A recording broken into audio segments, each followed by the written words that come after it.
Hi viewers, welcome to BRK entertainment. నేను మీ ఉమ్మ. మీరు ఒక ఆర్టిస్ట్ కాబట్టి వేరే లాంగ్వేజెస్లో లాంగ్వేజ్ లేకుండా వాళ్ళు తీసుకోవట్లేదు బేసిక్లీ.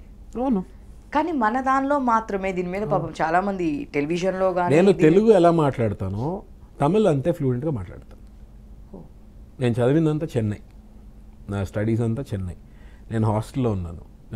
నేను తెలుగు ఇప్పుడు ఎలా మాట్లాడతానో తమిళ్ అంతే బాగా మాట్లాడగలను. నేను యాజ్ ఇట్ ఈజ్ అంతే ఫ్లూయెంట్గా మాట్లాడగలను. నేను ఒక్క తమిళ్ ఫిల్మ్ చేయలేదే. బట్ ఎందుకని చేయలేదు అంతే. నేను అజిత్తో వర్క్ చేసి చెప్పాను ఇందాక. ప్రభు గారు, మన శివాజీ గణేశన్ గారి కొడుకు ప్రభు గారు, ఆయనే ఒక పెద్ద ప్రొడ్యూసర్ అక్కడ. అవును, ఆయన అడుగుతుంటారు, என்னடா நீ ஏன்டா பண்ணல தமிழில் ஏதாவது நல்லா பேசுவலான்னு. இல்லை సార్, யார் கொடுக்கல సార్, நீங்கள் கொடுங்க సార్ பண்ணுறேன். ఇప్పుడు ఎందుకు తమిళ వచ్చని చెప్పి తెలియని చేయడం కోసం మాట్లాడాను. అయ్యో మాట్లాడండి, పర్లేదు. మాకు కూడా తమిళ్ తెలుసుకోవాలని ఉంటుంది కదా, అంటే ఒక 2-3 వర్డ్స్ ఇట్లాంటివి తెలుసు బేసిక్గా మాకు కూడా. సో ఇది ప్రాబ్లం. ఎవరైనా ఇవ్వాలి, ఇవ్వండి అసలు. అంటే ఇంకొకటి, ఈటీవీ స్కూల్ నుంచి వచ్చిన వాళ్ళందరూ ఎవరిని అడగరా అనేది. అంటే నేను ఒక 2 days బ్యాక్ నేను రాజీవ్ కనకాల గారిని ఇంటర్వ్యూ చేశాను. సో ఆయన చెప్పిన పాయింట్ మీరు చెప్పిన పాయింట్ సేమ్ ఉందన్నమాట. రాజీవ్ కనకాల గారు కూడా ఏమన్నారంటే, సో ఇన్ని ఇయర్స్ నుంచి వాళ్ళ ఇంట్లో నుంచి ఇన్స్టిట్యూట్ నుంచి ఇప్పుడు మన చిరంజీవి గారు, రజనీకాంత్ గారు వీళ్ళందరూ అవుట్ సైడ్ రాజేంద్ర ప్రసాద్ గారు వీళ్ళందరూ వచ్చారు. బట్ మీరు ఎప్పుడు ఎందుకు అంటే ఇప్పుడు విశ్వాంబరలో రాజీవ్ కనకాల గారు చేస్తున్నారు. సో చిన్నప్పుడు చిరంజీవి గారు 5 star చాక్లెట్స్ అవి తీసుకొచ్చి ఇచ్చేవాళ్ళంట, వాళ్ళ మదర్ అది చెప్పేవాళ్ళని చెప్పి రాజీవ్ కనకాల గారు చెప్పారు. కానీ ఎందుకు మీరు ఎవరిని ఎప్పుడు అడగకపోవడం వల్లే ఇట్లా ఉందా అని నేను అడిగాను ఒక క్వశ్చన్. ఓకే, అంటే ఎస్, అది నా మిస్టేక్ ఆయన చెప్పారా? చెప్పారు. రాజీవ్ చెప్పింది ముమ్మాటికి కరెక్ట్. ఎందుకంటే సేమ్, అంటే ఆల్మోస్ట్ మా అందరు same mentality. Almost Rajiv and మై సెల్ఫ్ we are born in the same year, maybe అందువల్ల. బట్ అది నిజమే, అది తప్పు. రాజీవ్ కూడా చేసింది అదే మిస్టేక్, నేను చేసింది అదే మిస్టేక్. అడగాలి, అడిగితే ఇది ప్రాబ్లం.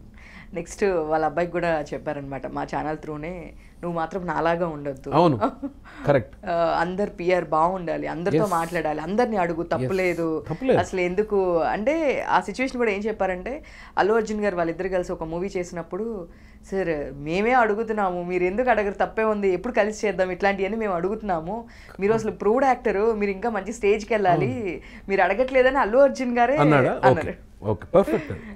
అట్లా అని చెప్పేసి అన్నారు. Seriously is right, absolutely right. నేను అన్నాను అనమాట, ఎందుకంటే నాకు ప్రకాష్ రాజ్ నేను ఇప్పుడు అనిల్ రావిపూడి గారిది ఫస్ట్ ఫిల్మ్ చేశాను, పటాస్ ఫస్ట్ ఫిల్మ్ చేశాను. He like me so much. ఎంత బాగా, ఎంత క్లోజ్ అయిపోయామంటే అంత క్లోజ్ అయిపోయాం.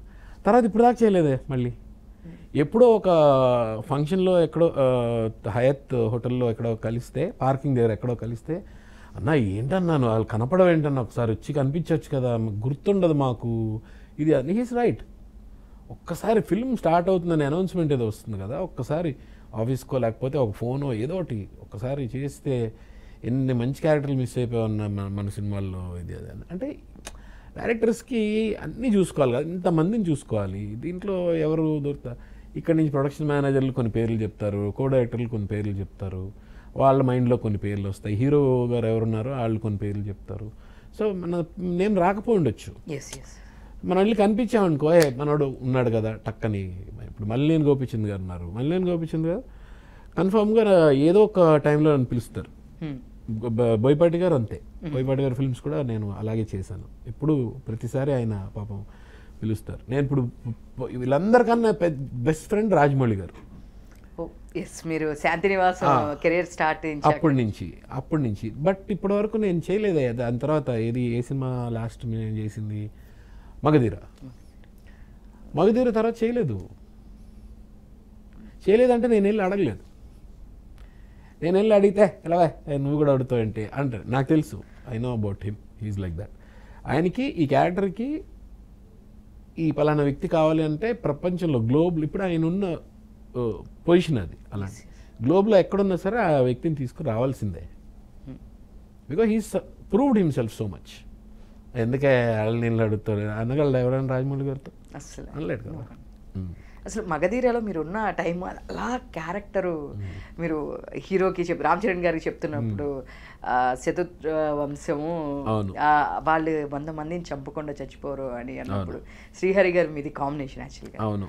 సో అసలుకి హైలైట్ లాస్ట్లో 100 అనే అప్పుడు అవును లెక్క తక్కువ వద్దు ఎక్కువ అయినా పర్లేదు అన్నప్పుడు అసలుకి ఆ క్యారెక్టర్ ఇప్పటికి కూడా ఆ క్లైమాక్స్లో మీరు అలా గుర్తుండిపోతారు అసలు సబాష్ అనే అవన్నీ బాగా ఇప్పటికీ జనాలు మాట్లాడుతుంటారు దాని గురించే కాదు ఇంకా సై గురించి కూడా మాట్లాడుతుంటారు ఇప్పటికీ. ఇవన్నీ బ్యూటిఫుల్ రోల్స్ అవన్నీ చేసాం. బట్ ఏంటంటే వాళ్ళు అప్డేట్ అయ్యి ముందుకెళ్తున్నారు. మళ్ళీ సమీర్ బాబు అనుకుంటున్నారా ఏమో మీరు వెళ్ళి అడగట్లేదేమో ఇలా కదా. అదే నేను ఒప్పుకుంటున్నా కదా, మీరే వెళ్ళి అడగట్లేదు నేను యాజ్ ఇట్ ఈస్ చెప్తున్నా కదా. నా ఫ్రెండ్స్ అందరూ చెప్తుంటారు. ఇప్పుడు నాకేంటి నేను వెళ్ళి కలవకూడదని కాదు, ఆయన ఏ రేంజ్కి వెళ్ళిపోయారంటే నేను అంటే కలిసి తిరిగి ఇద్దరం బైక్స్ మీద వెళ్ళి అన్నీ నాకు తెలుసు కాబట్టి ఇప్పుడు నేను వెళ్ళి ఏం మాట్లాడతాను అసలు. He's on above the moon, is above the moon. ఎక్కడో స్టార్స్లో మధ్యలో కలిసిపోయి ఉన్నది ఆయన. నేను ఇక్కడి నుంచి అలా చూడాలి తప్ప దగ్గరికి వెళ్ళాలనుకోకూడదు అనుకోలేను. Sorry, that is the thing.